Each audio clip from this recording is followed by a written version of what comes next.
The year was 1986. A shroud of fear settled over quiet suburban neighborhoods. Parents whispered warnings to their children. Strangers were viewed with suspicion. A monster lurked in the shadows, preying on the innocent. His name was David Brown, and he would become known as the Babysitter Slayer. Brown, a seemingly ordinary man in his 30s, hid a sinister secret beneath his unremarkable facade. He blended in, appearing harmless and approachable. But behind his deceptive normalcy, a dark obsession festered. Young babysitters entrusted with the safety of children became his targets. Their youth and vulnerability drew him in, fueling his twisted desires. Over 3 terrifying months, Brown's reign of terror gripped the community. 3 young lives were extinguished, leaving behind a trail of shattered families and unanswered questions. The victims, all teenage girls with dreams and aspirations, became forever linked to Brown's heinous acts. This is the story of the Babysitter Slayer, a chilling reminder that evil can lurk in the most unexpected places. It is a story of loss, grief, and the enduring strength of a community determined to find justice. 16-year-old Jennifer, a bright and bubbly girl with a contagious laugh, was excited about the summer ahead. She had landed a babysitting job for a family in her neighborhood, a chance to earn some extra spending money and enjoy time with kids she adored. Little did she know her summer of fun would be tragically cut short. It was a warm evening when Jennifer arrived at the Miller residence. The parents were going out for a dinner date, leaving Jennifer in charge of their 2 young children. She had babysat for them before without incident.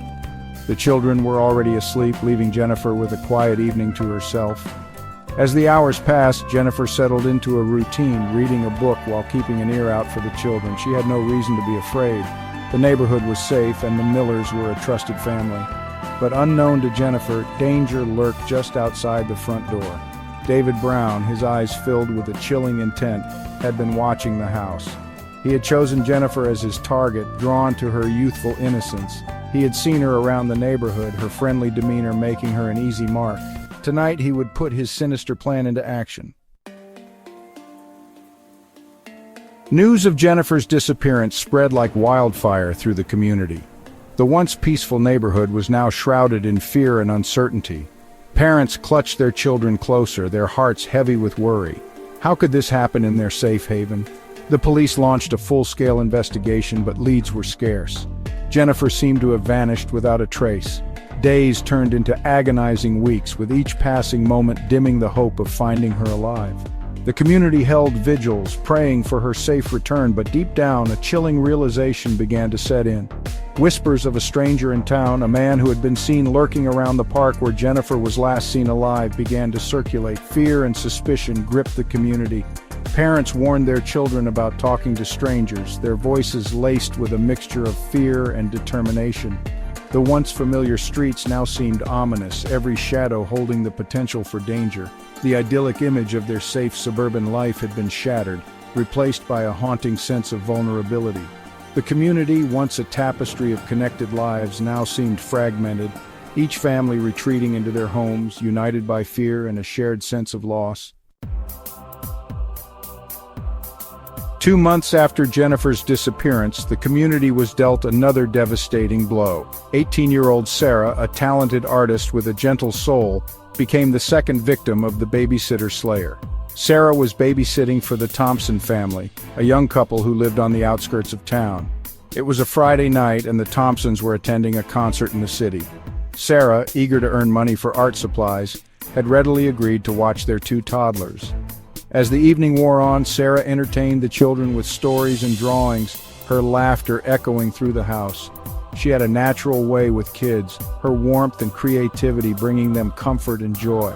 Unaware of the danger lurking outside, Sarah went about her evening, her thoughts consumed with the whimsical world she was creating with the children. A sharp knock at the door startled Sarah. She cautiously approached, peering through the peephole. Standing on the porch was a man she didn't recognize. He was holding a package, claiming to be delivering it for a neighbor. Sarah, ever polite and trusting, hesitated for a moment before opening the door, unaware that she was sealing her fate. Section 5. A pattern emerges, the Babysitter Slayer. The disappearances of Jennifer and Sarah sent shockwaves through the community and beyond. The authorities, now facing mounting pressure to find the perpetrator, realized they were dealing with a serial predator. A chilling pattern was emerging, young babysitters targeted in seemingly safe neighborhoods vanishing without a trace. The media descended upon the small town, eager to cover the unfolding drama. Headlines screamed from newspapers and television screens, the term Babysitter Slayer gripping the nation's attention. Fear and speculation ran rampant, fueling a climate of paranoia and distrust. Law enforcement agencies from neighboring counties joined the investigation, determined to bring the perpetrator to justice. They pored over evidence, interviewed potential witnesses, and chased down every lead, however insignificant it might seem. The pressure was immense, the weight of 2 young lives lost, fueling their determination. As the investigation intensified, a profile of the killer began to emerge. He was a cunning predator, able to blend in and gain the trust of his victims. He likely knew the area well, choosing targets in quiet neighborhoods where he could operate with a sense of anonymity. The hunt for the Babysitter Slayer had become a race against time, a desperate attempt to prevent another tragedy from unfolding. Section 6, the third victim, a community on edge. The community, still reeling from the loss of Jennifer and Sarah, braced itself for the worst. Parents were on high alert, their every instinct screaming caution.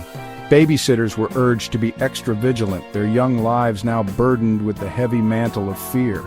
19-year-old Jessica, a responsible and level-headed young woman, was determined not to let fear control her life. She had been babysitting since she was 14, earning money to help her family and save for college.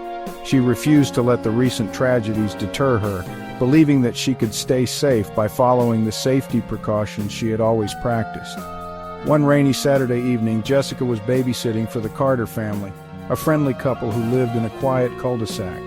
The Carters had gone to a movie, leaving Jessica in charge of their infant son. The baby was asleep, and Jessica was enjoying a quiet evening, reading a book by the warm glow of the fireplace. A sudden noise from outside startled Jessica. She cautiously peered through the window, her heart pounding in her chest. The street was deserted, the only sound the steady drumming of rain against the window pane. Convincing herself it was just the storm, Jessica returned to her book, her unease slowly dissipating, but deep down, a nagging sense of foreboding lingered. Section 7, Justice Served, the Trial and Conviction. The capture of David Brown, the man revealed to be the Babysitter Slayer, brought a wave of relief, anger, and sorrow to the community.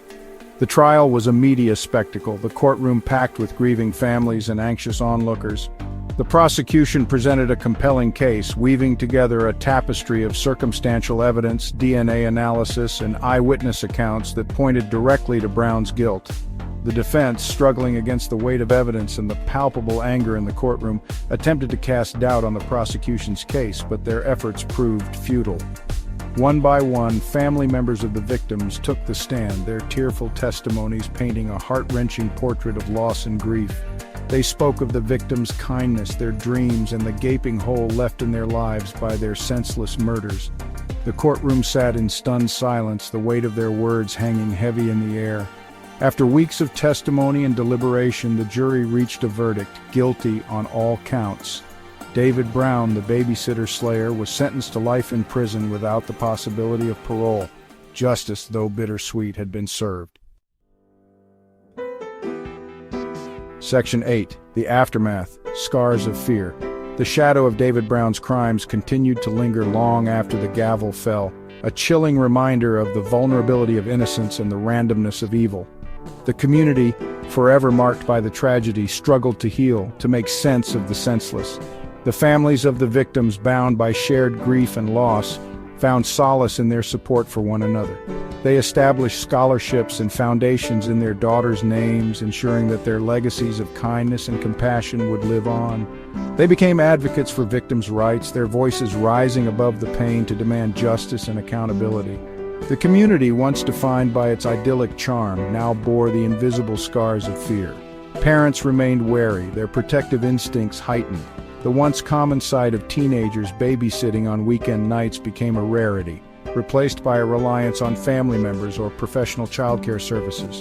The Babysitter Slayer case served as a stark reminder that evil could lurk in the most unexpected places, shattering the illusion of safety and security. It forced communities to confront their vulnerabilities, to reevaluate their perceptions of risk, and to fortify the bonds of vigilance and protection. Section 9, Conclusion, Remembering the Victims, Honoring Their Memory. The story of the Babysitter Slayer is a haunting reminder of the darkness that can lurk beneath the surface of ordinary life. It is a story of loss, grief, and the enduring strength of a community determined to find justice and healing. Jennifer, Sarah, and Jessica, 3 young lives tragically cut short, will never be forgotten. Their stories serve as a stark reminder of the importance of vigilance, the power of community, and the enduring need to honor their memory by fighting for justice and protecting the innocent. In the wake of tragedy, we are left to grapple with questions of why and how. We search for meaning in the senseless, for lessons learned in the face of unimaginable pain.